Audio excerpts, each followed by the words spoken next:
तो अब बात करते हैं 48वें काव्य की, क्योंकि वो काव्य शुद्ध पढ़ना अभी बाकी है।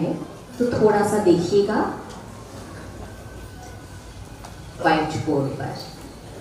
आपको जिनवाणियों में पुस्तक में जो ऊपर लिखा हुआ है इस प्रकार से लिखा हुआ मिलेगा, दिखाई दे रहा? ठीक है ना? स्तोत्र और सृजम किस प्रकार से? स्तोत्र सृजम इस प्रकार से लिखा मिलेगा, लेकिन आपको ऐसे नहीं पढ़ना है। स्तोत्र सृजम या स्तोत्र सृजम इस प्रकार से नहीं पढ़ना, क्योंकि आपको 3 अर्थ निकालने हैं। स्तुति रूपी माला, तो आपको इसे 3 खंड में विभाजित करना होगा, कुछ इस प्रकार से। नीचे लिखा दिख रहा, स्तोत्रस सृजम, लिखा ना?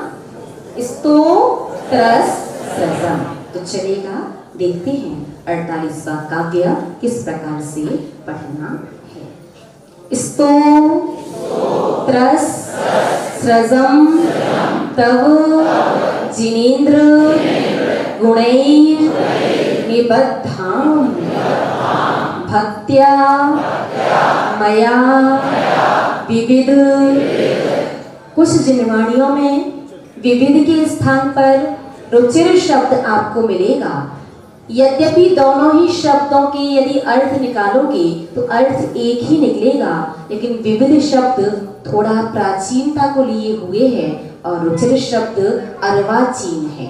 तो यदि रुचिर आप पढ़ते हो तो गलत नहीं है, लेकिन विविध यदि पढ़ोगे तो थोड़ा सा देख लीजिएगा, ठीक है ना?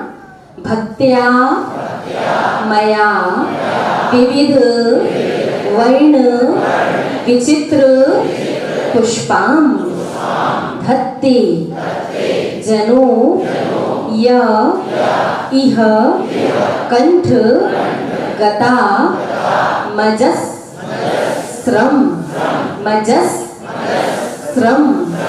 तम मान तुंग। बहुत सुर से मांग तुंग बोल दीजिए, मांग नहीं मान तुंग। और दूसरी बात, इस स्थान पर हमने सुना कि कल कुछ श्रावक बता रहे थे वो अपना नाम लगा देते हैं, तो ये अपना नाम लगाओगे तो मामला पूरा गड़बड़ हो जाएगा। अपना नाम नहीं लगाना है, आपको क्या बोलना है? तम मान तुंग मवशा समू पैती लक्ष्मी। एक बार हम बोलेंगे, आप सुन करके रिपीट करेंगे, ठीक है? स्तोत्र सृजम तव जिनेन्द्र गुणैर्निबद्धाम्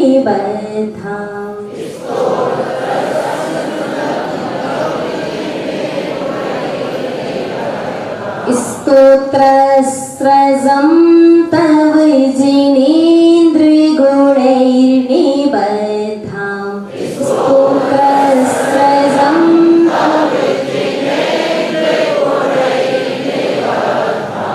भक्त्या मया विविधे वर्ण विचित्रे पुष्पाम्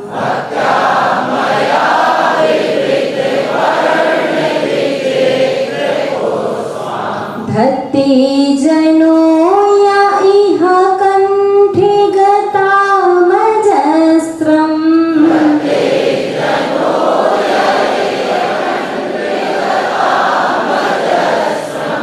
तम्मान तुंगमविशा समुपैति लक्ष्मी।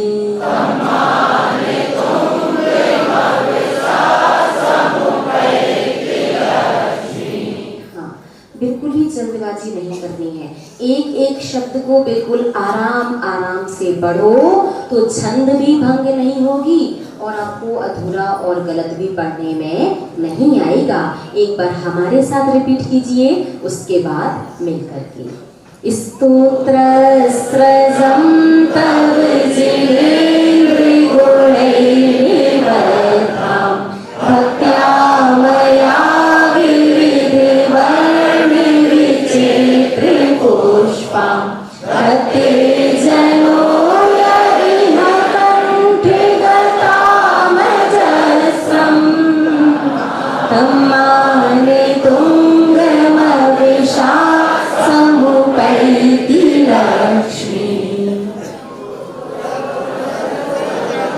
स्तोत्रस्रजं स्तोत्रस्रजं तव जिनेन्द्र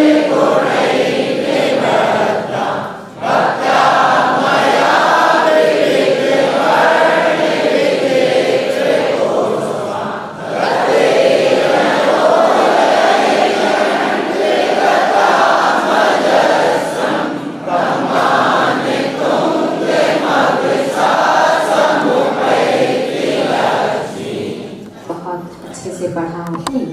हो सकता है शायद कुछ श्रावकों के मन में इस प्रकार से विकल्प आ रहा हो कि जो श्रावक या श्राविका भव्य जी यहाँ तक उपस्थित नहीं हो पाए हैं, उनकी कोई ना कोई परिस्थिति है, या तो दूरी ज़्यादा है या अन्य कोई व्यस्तता है, तो माता जी उन्हें भी स्वीकृति दे दें। शायद किसी के मन में ऐसा विकल्प आ रहा हो, तो हम आपको थोड़ा सा स्पष्ट कर देना चाहते हैं कि जो श्रावक यहाँ उपस्थित नहीं हैं, उन्हें अनुमति क्यों नहीं है। क्योंकि इन काव्यों की एक एक शब्द का अपना अलग ही महत्व और अलग ही ऊर्जा है। पूरे काव्य की नहीं, यदि बात करें तो एक एक शब्द की अलग अलग ऊर्जा और अलग अलग ऑरा है, अलग अलग प्रभाव है उसका। जो श्रावक यहाँ उपस्थित नहीं है, अब उनके स्वयं के शरीर की भी कोई ऊर्जा होगी, उनका स्वयं का भी कोई ना कोई ऑरा होगा जो यहाँ पर उपस्थित हैं। तो आपने कैसे पढ़ा वो आप जाने, लेकिन हमने पूर्णतः शब्दों को शुद्ध उच्चारण किया है। आप लोगों ने यहाँ पर उपस्थित होकर के उन शुद्ध शब्दों को, यद्यपि आपने भी काफी कुछ शुद्ध पढ़ा है, फिर भी यहाँ से तो आपने पूरा शुद्ध सुना है। तो आपकी जो भी आपकी स्वयं की एनर्जी है, स्वयं का जो ऑरा है, वो काफी कुछ परिवर्तित हो चुका है। परिवर्तित का तात्पर्य है, जब भी आप इन काव्यों की साधना करेंगे तो काव्य की साधना की ऊर्जा, काव्य की शब्दों का जो ऑरा है, वो आपके ऑरा से द्वंद्व नहीं करेगा, वो सीधे सीधे शांति से आके आपको फल देगा। और आप गड़बड़ करेंगे तो अपने फल को वो चेंज कर देगा, आपका वो वाला काम ना करके कुछ और कर देगा। तो अब आप लोगों की ऊर्जा तो हो गई, लेकिन जो किसी माध्यम से सुन रहे हैं, चाहे वो रिकॉर्डिंग के माध्यम से या फिर गृहस्थों के किसी श्रावक के माध्यम से सुनेंगे, तो श्रावक के माध्यम से सुनने से, या आप रिकॉर्डिंग में हमारे शब्द भी सुनते हैं, तो रिकॉर्डिंग में सुनने से किसी का भी ऑरा, वर्गणा, परमाणु परिवर्तित नहीं हो सकते हैं। इसलिए यदि आपके शरीर की ऊर्जा, आपके परमाणु ऑरा यदि परिवर्तित ना हुआ, किसी के शरीर में गर्मी बहुत ज़्यादा रहती है, या कषायों के, लेशियाओं के परमाणु वगैरह जो होती हैं वो तीव्र मंद अलग अलग अनुपात में हैं, और आपको अनुमति दे दी, आपने काव्य साधना करने के लिए बैठ गए, यहाँ आप साधना कर रहे हो, पता चला कि आपके शरीर का ऑरा काव्य की साधना से द्वंद्व कर रहा है, तो आपके शरीर में बहुत ज़्यादा गर्मी बढ़ेगी। हो सकता है आपको प्यास की वेदना हो सकता है आपको होठ वगैरह, नोज वगैरह की ब्लीडिंग करने लगे, फिर आपको दुष्प्रभाव हो रहा है। तो वो दुष्प्रभाव नहीं, वो अलग अलग ऊर्जा का आपस में जब घर्षण होता है, जब द्वंद्व होता है, तो कुछ ऐसे साइड इफेक्ट्स बन जाते हैं। उनका नुकसान कुछ नहीं है, थोड़ी देर बाद वो फिर ठीक हो जाता है, लेकिन गर्मी बहुत ज़्यादा बढ़ेगी, प्यास ज़्यादा लगेगी, होठ में से, नाक में से, कान में से थोड़ा बहुत ब्लड आएगा, तो आपको विकल्प हो सकता है, और साधना विकल्प के साथ नहीं दी जाती है। इसलिए अनुपस्थित लोगों को अनुमति पूज्य बड़ी माता जी की अभी नहीं है। ठीक है ना? तो ये 8 काव्य हुए। आज आपका समय थोड़ा ज़्यादा ही हो गया है।